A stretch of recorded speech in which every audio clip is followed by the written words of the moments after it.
प्रिय विद्यार्थियों, BSc part third के दूसरे पेपर की जो दूसरी यूनिट है, जिसमें अपन ने पूर्व के व्याख्यान में प्रकाश संश्लेषण के बारे में विस्तृत अध्ययन किया था।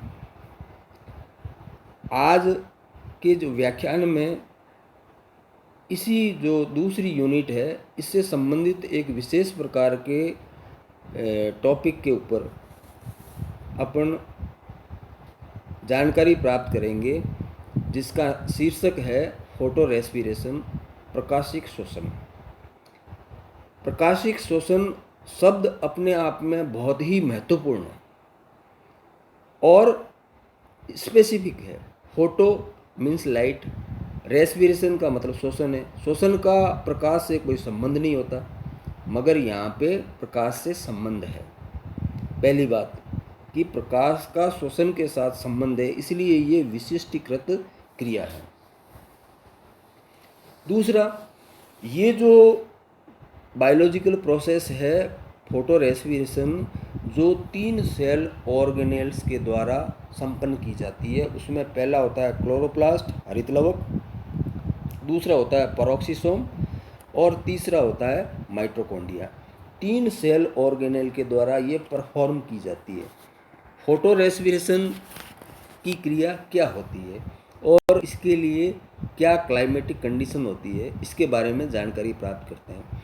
Photo respiration occurs when the CO2 level inside the leaf become low. This happens on hot dry days. गर्म एवं शुष्क दिनों में पौधों की पत्तियों के अंदर कार्बन डाइऑक्साइड की मात्रा सामान्य से कम हो जाती है, तब फोटो रेस्पिरेशन की क्रिया होती है। On hot dry days the plant is forced to close its stomata to prevent excess water loss. जब क्लाइमेट हॉट होता है, गर्म होता है और शुष्क होता है, उस वक्त जो पौधे होते हैं वो वाष्पोत्सर्जन की जो ट्रांसपीरेशन की प्रोसेस होती है, जिसके द्वारा एक्सेस वाटर लॉस होता है, उसको रोकने के लिए स्टोमेटा को बंद कर लेते हैं। The plant continue to fix CO2 when the stomata are closed. जब स्टोमेटा बंद होते हैं लीव्स के, उस वक्त पौधों में लगातार CO2 का फिक्सेशन चलता है। The CO2 will get used up, carbon dioxide लगातार काम में आ रही है, and the oxygen ratio in leaf will increase. उसका परिणाम ये होता है कि लीफ की जो इंटरनल एनवायरनमेंट है, उसमें कार्बन डाइऑक्साइड की तुलना में ऑक्सीजन की मात्रा बढ़ जाती है। अब जब ये कार्बन डाइऑक्साइड का लेवल है वो घटते घटते 50 ppm से कम हो जाता है, तब क्या होता है, when the CO2 level inside the leaf, पत्ती के अंदर CO2 का जो लेवल है वो drop to around 50 ppm, 50 ppm से कम हो जाता है, तब क्या होता है, rubisco start to combined oxygen with RuBp instead of CO2। जब केल्विन साइकिल प्रारंभ होती है, तब उसमें अपन ने केल्विन साइकिल जब पढ़ी थी तो उसमें रूबिस्को नाम के एंजाइम के बारे में पढ़ा था। ये रूबिस्को क्या करता है, RuBp को कार्बन डाइऑक्साइड के साथ फ्यूज करके 2 PGA के मॉलिक्यूल में कन्वर्ट कर देता है। यहाँ पे रूबिस्को क्या करता है कि CO2 तो कम मात्रा में होती है, ऑक्सीजन अधिक मात्रा में होती है, तो RuBp को ऑक्सीजन के साथ में फ्यूज कर देता है। और ऑक्सीजन के साथ फ्यूज होने के बाद में क्या होता है कि 3 PGA के मॉलिक्यूल बनने के बजाय 3 PGA के मॉलिक्यूल बने, ये RuBp है, ये RuBp, ये रूबिस्को एंजाइम है। अब एक तो PGA का 3-फॉस्फोग्लिसरिक एसिड बन जाता है और एक 2-फॉस्फोग्लाइकोलेट नाम का टॉक्सिक कंपाउंड बनता है।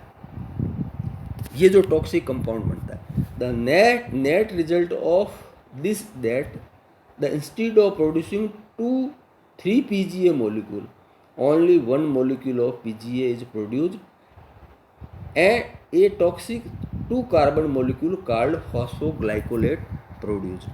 फॉस्फोग्लाइकोलेट नाम का पॉइजनस कंपाउंड पैदा होता है। Plant must get rid of the phosphoglycolate since in highly toxic. पौधों के लिए ये हाईली टॉक्सिक होता है, बहुत ही अधिक हानिकारक होता है। It converts the molecule to glycolic acid. ये पौधों के लिए फॉस्फोग्लाइकोलेट हाईली टॉक्सिक कंपाउंड होता है जो बाद में ग्लाइकोलिक एसिड में बदल जाता है। ग्लाइकोलिक एसिड पेरोक्सिसोम में पहुंचकर ग्लाइसिन में बदल जाता है और ग्लाइसिन माइटोकॉन्ड्रिया में पहुंचकर सेरीन में बदल जाता है। इस क्रिया में कार्बन डाइऑक्साइड और ऊर्जा की हानि होती है।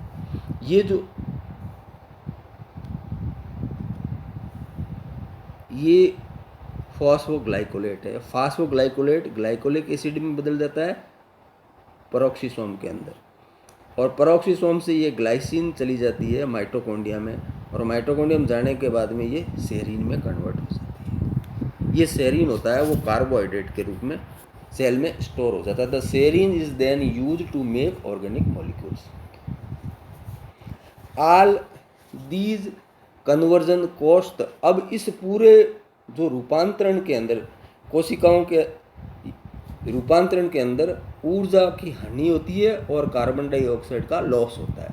टू प्रिवेंट द प्रोसेस, अब एक सेल के अंदर सामान्य प्रोसेस होती है कि जब ऑक्सीजन का लेवल कम होता है और CO2 का लेवल हाई होता है, CO2 का लेवल जब हाई होता है और ऑक्सीजन का लेवल कम होता है तो केल्विन साइकिल डोमिनेट करती है। अब जब इसका उल्टा होता है तो फोटो रेस्पिरेशन संपन्न होता है। Factor affecting photo respiration, Calvin cycle reaction always favour of photo respiration. Calvin cycle प्रकाशिक श्वसन के अनुकूल होती है। दूसरा, जब कोशिकाओं में ऑक्सीजन अधिक एवं CO2 कम होती है तो प्रकाशिक श्वसन होता है। If cell have higher oxygen and lower CO2 photo respiration dominate. जब कोशिकाओं के अंदर ऑक्सीजन की मात्रा अधिक हो जाती है और CO2 की मात्रा कम हो जाती है तो फोटो रेस्पिरेशन डोमिनेट करता है। टेम्परेचर का जो इफेक्ट है उसमें टेम्परेचर हाई होता है तो फोटो रेस्पिरेशन की दर भी बढ़ती है। ये डायग्रामेटिकल रिप्रेजेंटेशन है। ये डायग्रामेटिकल रिप्रेजेंटेशन है।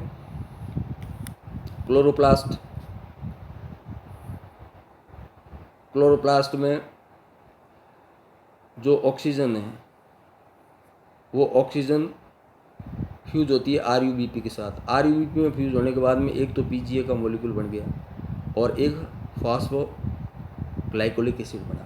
फॉस्फोग्लाइकोलिक एसिड पेरोक्सिसोम में पहुंचकर ये पेरोक्सिसोम में ग्लाइकोलिक एसिड में बदला जाता है। ग्लाइकोलिक एसिड है वो glycolic acid oxidase and catalase enzyme की उपस्थिति में ये ग्लाइसिन में कन्वर्ट होता है और इसमें हाइड्रोजन पेरोक्साइड बनती है। ये हाइड्रोजन पेरोक्साइड का निर्माण होता है जो कैटालेज एंजाइम की उपस्थिति में वाटर मॉलिक्यूल और नवजात ऑक्सीजन में बदल जाती है। ये जो ग्लाइसिन के जो मॉलिक्यूल बनते हैं वो माइटोकॉन्ड्रिया में स्थानांतरित हो जाते हैं और माइटोकॉन्ड्रिया में ग्लाइसिन सेरीन में बदल जाता है। जब ग्लाइसिन सेरीन में बदलता है तो उसमें CO2 रिलीज होती है और सेरीन के साथ में अमोनिया जो पॉइजनस होती है उसका निर्माण होता है और ये सेरीन है वो कार्बोहाइड्रेट के रूप में अपने प्लांट सेल के अंदर संचित हो जाती है। फोटो रेस्पिरेशन की जो प्रोसेस है उसमें और जो सामान्य वायवीय श्वसन है उसमें क्या अंतर होता है? पहला अंतर होता है it occurs in presence of intense light in photosynthetic cells. तो फोटो रेस्पिरेशन होता है वो तेज प्रकाश की उपस्थिति में जो प्रकाश संश्लेषी कोशिकाएं होती है उसमें संपन्न होता है, जबकि वायवीय श्वसन होता है वो सामान्य लिविंग सेल्स में नॉर्मल कंडीशन में होता है। दूसरा अंतर जो समानता है कि फोटो रेस्पिरेशन में ऑक्सीजन काम में आती है और CO2 बाहर निकलती है और वायवीय श्वसन में भी ऑक्सीजन काम में आती है और CO2 बाहर निकलती है। तीसरा अंतर, जो फोटो रेस्पिरेशन है वो एक कॉम्प्लेक्स प्रोसेस है जिसमें क्लोरोप्लास्ट की फोटोकेमिकल एक्टिविटी एंड माइटोकॉन्ड्रिया और पेरोक्सोसोम की बायोलॉजिकल एक्टिविटी, यानी जो हरित लवक है उसकी फोटोकेमिकल एक्टिविटी और माइटोकॉन्ड्रिया और पेरोक्सोसोम की जैविक एक्टिविटी यानी बायोलॉजिकल एक्टिविटी, ये तीनों की जो एक्टिविटी है उसका परिणाम है फोटो रेस्पिरेशन। जबकि एरोबिक रेस्पिरेशन है वो केवल माइटोकॉन्ड्रिया के द्वारा संपन्न होता है। अब photo respiration, this activity increase from increasing oxygen concentration by 2 to 20%। 2 से 21% जब ऑक्सीजन की मात्रा कंसंट्रेशन बढ़ती है तो फोटो रेस्पिरेशन की दर भी बढ़ती है। जबकि एरोबिक रेस्पिरेशन होता है वो ऑक्सीजन 2% ऑक्सीजन में सामान्य रूप से होता है और ऑक्सीजन की परसेंटेज का उस पर कोई प्रभाव नहीं पड़ता, अपनी सामान्य दर से स्टेबल स्टेगनेट जो रेट से वो चलता है। द एक्शन, जो फोटो रेस्पिरेशन है उसमें एटीपी का निर्माण नहीं होता, जबकि वायवीय श्वसन के अंदर एटीपी का संश्लेषण होता है। Photo respiration it is not biological important process, ये जैविक रूप से यूजफुल प्रोसेस नहीं है, वेस्टफुल प्रोसेस है। जबकि वायवीय श्वसन है वो बायोलॉजिकली सिग्निफिकेंस है इसका, और इसमें जो एनर्जी स्टोर होती है वो डिफरेंट बायोलॉजिकल प्रोसेस में काम में आती है। अब फोटो रेस्पिरेशन से रिलेटेड कुछ प्रयोग 1920 में ओटो वारबर्ग नाम का एक जर्मन बायोकेमिस्ट था जिसने एक कोशिकीय क्लोरेला जो हरित शैवाल होती है उसके ऊपर प्रकाश संश्लेषण से संबंधित प्रयोग किए, और प्रयोग करने पर उसने पाया कि ऑक्सीजन की जो अधिकता है एनवायरनमेंट में वो फोटोसिंथेसिस की रेट को इनहिबिट करती है। In 1920, during the photosynthetic experiment of a famous German biochemist named Otto Warburg on algae called chlorella, it was often observed that the presence of oxygen in the atmosphere inhibited the photosynthetic rate. Oxygen की जो presence है, अधिकता है, वो photosynthesis की rate को inhibit करती है, संदमित करती है। After this that inhibition was seen in all other tested C3 plants. उसके बाद में जो अन्य C3 प्लांट्स हैं उनमें इस क्रिया को रिपोर्ट किया गया, इस प्रोसेस को देखा गया। This inhibitory effect of oxygen on rate of photosynthesis called, ये जो ऑक्सीजन का इनहिबिटरी इफेक्ट है किसके ऊपर, फोटोसिंथेसिस के ऊपर। इनहिबिटरी इफेक्ट यानी ऑक्सीजन का संदमनकारी प्रभाव प्रकाश संश्लेषण की क्रिया के ऊपर है, उसको वारबर्ग इफेक्ट के नाम से जाना गया, called Warburg effect. Most experiment found that the C3 plant 3 to 4 times more CO2 in light than the darkness। अब ये जो वारबर्ग इफेक्ट है उसको मैक एलियस्टर और मेयर्स नाम के जो साइंटिस्ट थे उन्होंने 1940 में डिफरेंट जो प्लांट्स है उनकी फोटोसिंथेसिस की रेट है उस पर ऑक्सीजन कंसंट्रेशन का अलग अलग प्रभाव देख के और उसको कंफर्म किया। McAlister and Myers in 1940 confirmed Warburg observation by studying the rate of photosynthesis at different concentration of oxygen. In the experiment conducted the following year on C3 plants, they found the rate of respiration in plant is 2 times more during light time। जो respiration की rate होती है plants के अंदर light की मौजूद प्रकाश की उपस्थिति में डे टाइम में, वो नॉर्मल जो रेट होती है उससे 2 गुना ज़्यादा होती है। It is not worthy that the increased activity of respiration like normal respiration cause exchange of oxygen and CO2 but does not generate energy. Energy generate होती नहीं और एनर्जी और CO2 का लॉस और होता।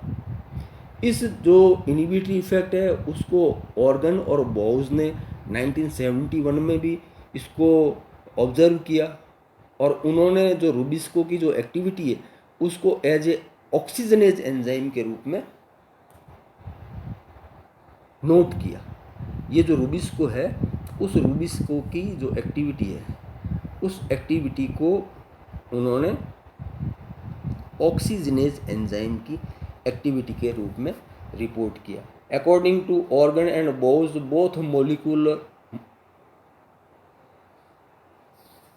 oxygen and CO2 compete strongly the enzyme Rubisco and the modifier RUBP। ये जो CO2 और ऑक्सीजन की कंसंट्रेशन है वो उसकी जो रूबिस्को की जो एक्टिविटी है उसको रेगुलेट करती है। अब जो हार्मफुल इफेक्ट है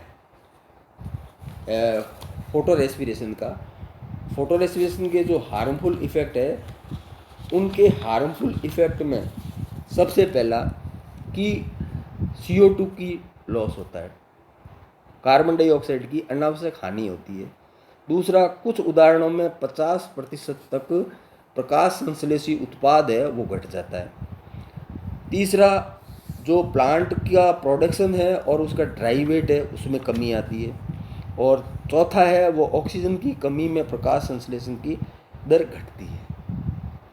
ये इसके हार्मफुल इफ़ेक्ट हैं फोटो रेस्पिरेशन के।